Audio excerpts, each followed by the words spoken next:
नमस्कार, India first में आपका स्वागत है और मैं हूं प्रसन्न शाहणे।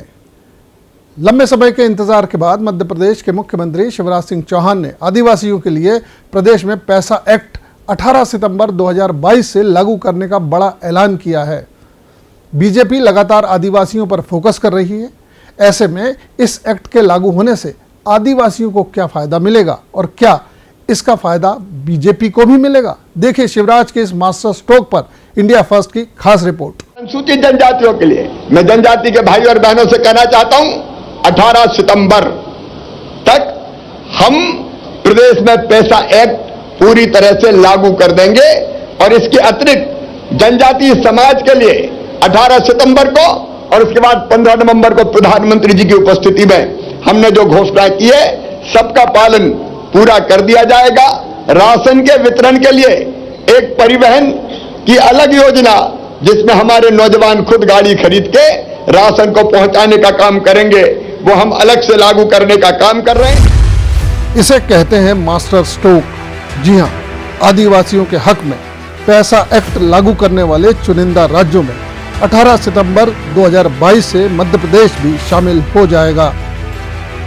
इसके सियासी मायने समझने से पहले हम आपको ये बता दें कि आखिर ये एक्ट क्या है और इससे आदिवासियों को क्या फायदा मिलेगा।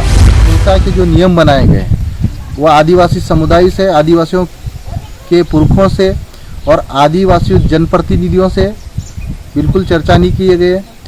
कई रूल्स एंड रेगुलेशन जो रूढ़ी प्रथा ग्राम सभाओं को लेकर थे, उन पे विशेष चर्चा जो समाज के साथ करना चाहिए था वो नहीं किया है।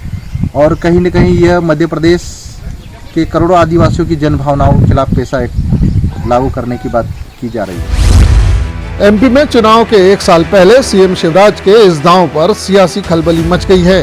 2018 में हुए विधानसभा चुनावों में कांग्रेस ने जेएस जैसे संगठन के जरिए जनजातीय समूह में फिर से अपनी पैठ बना ली थी, लेकिन भाजपा के इस तुरुप के पत्ते का क्या उनके पास कोई तोड़ है?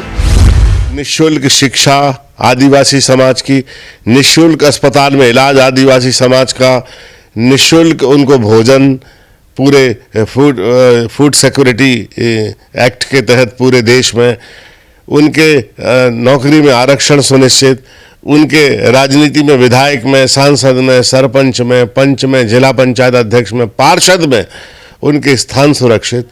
ये काम देश में किसने किया है?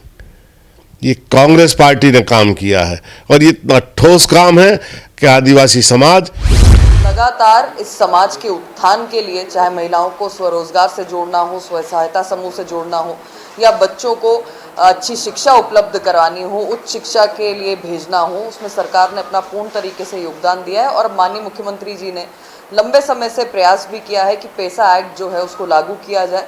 जल्द ही इसकी प्रक्रिया भी पूर्ण कर उसका लाभ जो है आदिवासी समाज को दिया। मध्य प्रदेश में करीब 20 आदिवासी जिले हैं।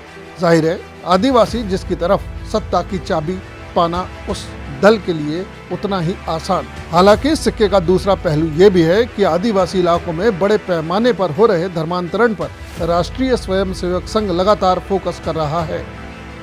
मध्य प्रदेश में संघ प्रमुख के हाल ही के दौरों में भी भारतीय पुरातन विरासतों को बचाने पर गंभीर चिंतन हुआ था। माना जा रहा है कि सीएम शिवराज के इस फैसले के पीछे संघ की भी नसीहत शामिल है। इस एक्ट में जो सबसे बड़ा प्रावधान है, ये एक्ट धर्मांतरण रोकने के लिए नहीं है, बल्कि आदिवासियों के हित के लिए है। क्योंकि वो धर्मांतरण करने के बाद आदिवासियों के हित को लेकर के चले जाते हैं, उसके साथ साथ कोटे में, इसमें और कई प्रकार से लेकर के चले जाते हैं, तो वो उसके लिए ये धर्मांतरण है। तो इसको हमको इस दृष्टि से देखना चाहिए। सियासी नफा नुकसान के बीच ये देखना बेहद जरूरी है कि क्या मध्य प्रदेश की अक्खड़ और बेपरवाह ब्यूरोक्रेसी इस कानून को फाइलों में ही डेकोरेशन के लिए दबाए रखती है या फिर सीएम शिवराज इसे धरातल पर उतारने में कामयाब हो पाएंगे। Tribal first, India first news.